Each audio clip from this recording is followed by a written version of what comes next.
how do you think that Crooked fits into the bigger picture of what like Humble Beast is doing and where you're going as an artist? Yeah, so we try to like fire on all cylinders. I think it's not really wise to try to take all your artists and put them through the same like pipeline, right? Because then it just creates a bottleneck, and now they're like fighting over the same fans. So like what we try to do is really fan that out, like pan it out a little bit, and like let our voices be as unique as possible, and being united under like obviously like a very similar worldview, but like be like we're different sides of one coin. Like you take like a Beautiful Eulogy, if you will, like which is like very overtly worshipy Christian, you know, thing. So they're like, we're talking literally about the sun. You know what I'm saying?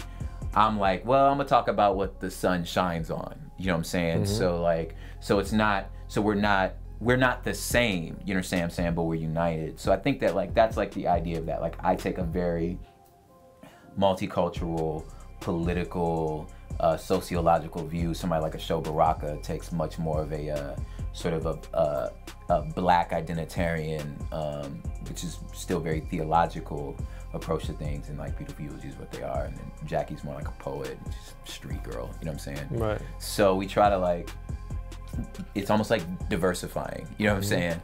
So I play my role, you know?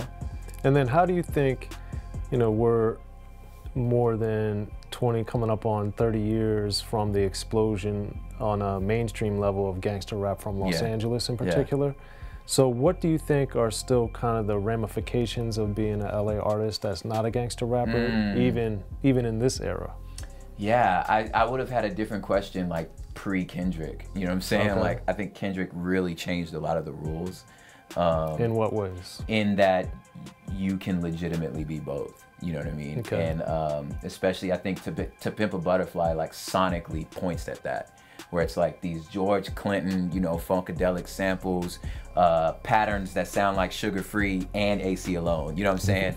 Like, which I know you know what I'm saying? And those songs being right next to each other. Right. Like that's a Sugar Free song. That's Ghetto Boundaries, you know what I'm saying? So I'm like, so he really encapsulates both worlds. Encapsulates both, and like, I don't know if anyone had done that successfully before him. And like I said, like I feel like Ahmad was like the precursor of it, but what Kendrick did totally like, it just changed it. But yeah, I think that like there's definitely like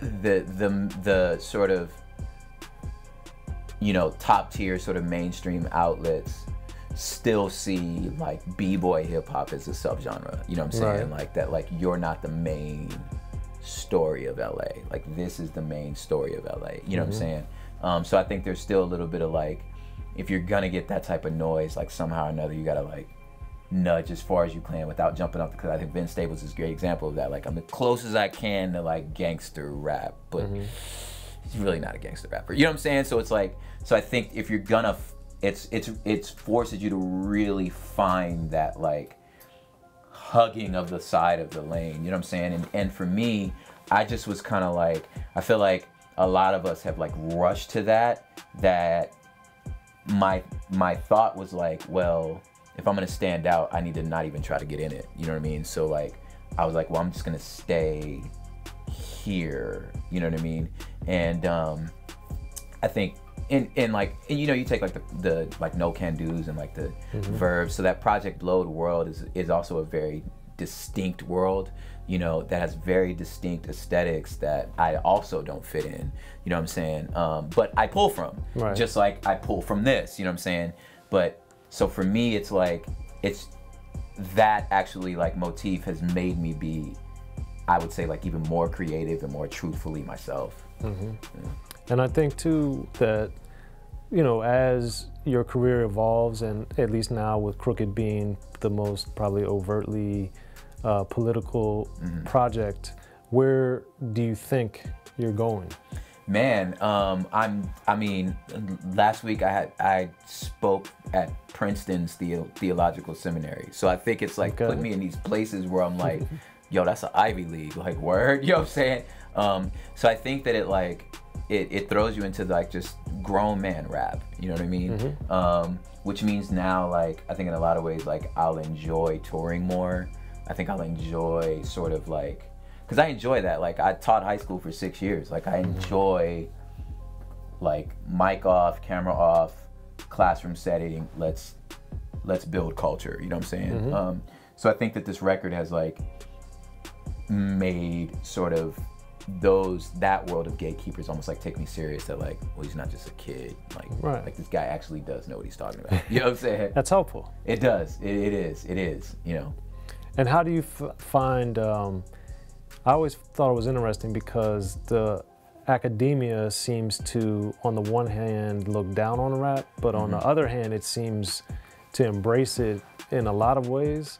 So I haven't really been able to figure out what I really think or feel about that, because, you know, we see Nas, Ninth Wonder, KRS-One, Ice-T, yourself, a lot of, you know, established names, you know, speaking at colleges and have been since the 80s and 90s until today. So when you, like, what surprised you or what impressed you or what disappointed you about going into the academic world in that regard? Yeah, well, I think that, like I said, like I had like a California teaching credential, so like there was a part of me that was like, this is not strange to me. You know, my wife is like an academy academic, you know what I mean? So there was a lot that I already knew.